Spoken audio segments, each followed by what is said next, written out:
warahmatullahi wabarakatuh.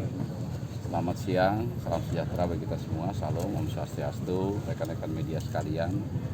Saya Letnan Jenderal TNI Suharyanto, Kepala BNPB. Ini hari pertama di tahun 2024. Langsung tadi malam karena di pergantian tahun ya, ternyata ada gempa pukul 8 lebih ya, 20 lebih.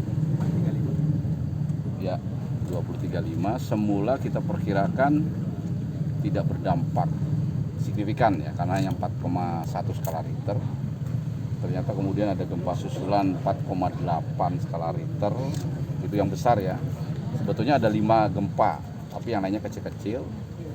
Pak Presiden langsung memerintahkan saya untuk segera datang ke sini, Pak Presiden Joko Widodo. Tadi kita sudah rapat koordinasi, ada beberapa langkah yang harus kita lakukan. Yang pertama, per hari ini Bapak PJ Bupati Sumedang, Bapak Herman, sudah menetapkan status tanggap darurat selama 7 hari. Artinya dengan tanggap darurat, pemerintah pusat lewat BNPB mengerahkan segala sumber daya yang dimiliki untuk membantu penanganan bencana secara komprehensif.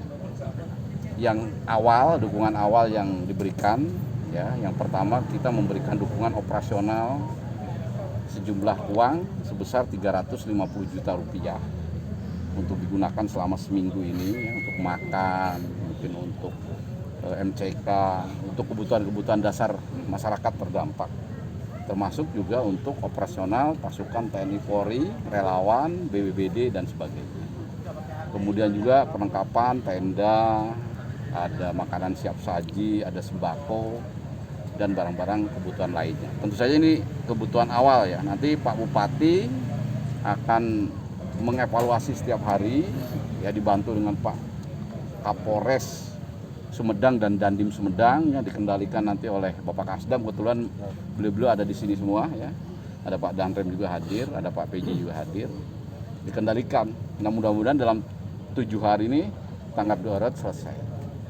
Ya, kalau kita lihat tadi juga saya lihat beberapa rumah yang rusak. Alhamdulillah ya, walaupun gempanya dangkal, kerusakan tidak signifikan, tidak ada korban jiwa dalam pengertian meninggal dunia ya, ada 11 yang luka-luka ya, rata-rata luka ringan ya, Pak Bupati. Ada beberapa rumah mungkin nggak nyampe 100 ya, 188 ya, ringan, tapi dibagi kategori itu berat, ringan, sedang. Nah, tentu saja tidak bisa hari ini dipastikan ya, nanti ada pendampingan. Jadi BNPB juga mengeluarkan tim. Yang pertama yang tanggap darurat ini membentuk posko penanganan darurat ya. Nanti Bupati juga akan membentuk Satgas, apakah nanti dipimpin oleh Dandim, Kapolres atau mungkin pejabat di bawahnya, nanti tergantung situasi di lapangan. BNPB juga akan mendampingi ya. Kapus Dalop akan ada di sini mendirikan posko komando. Kemudian akan membantu segera mendampingi mana yang masuk rusak berat, mana yang masuk rusak sedang, mana yang masuk rusak ringan. Dan ini kami tadi sepakat tidak menunggu tanggap darurat hari ke-7 selesai, tetapi secara paralel. Jadi kerjanya sama-sama, sehingga pendataan ini bisa cepat ya.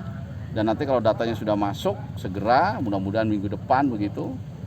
Dan haknya sama dengan daerah-daerah lain. Bapak Presiden sudah menetapkan bahwa yang menderita bencana rumahnya rusak berat, hancur, tadi juga kita lihat ya salah satu contoh, itu diganti oleh pemerintah 60 juta rupiah. Bagaimana bangunnya? Terserah yang mendapat bantuan. Bisa minta bantuan pihak ketiga, atau kalau dia punya kemampuan dibangun sendiri. Bagaimana kalau punya tabungan lebih? Boleh. 60 juta kan dari pemerintah. Kalau dia punya 70, 80, 100 silahkan. Tapi paling tidak yang tidak punya sama sekali, rumahnya hancur kena gempa ini bisa dibangun kembali. Gitu ya. Kemudian yang rusak sedang, nah rusak sedang tadi kita lihat ya, depan rumahnya bagus, belakangnya ternyata ambrol plafonnya. Nah itu maksudnya rusak sedang, itu dapat bantuan 30 juta.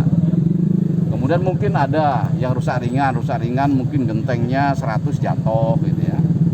Gimana tuh retak-retak, nanti ada ada checklist dikeluarkan oleh Kementerian PUPR. Jadi bukan berdasarkan mata visual begini ya.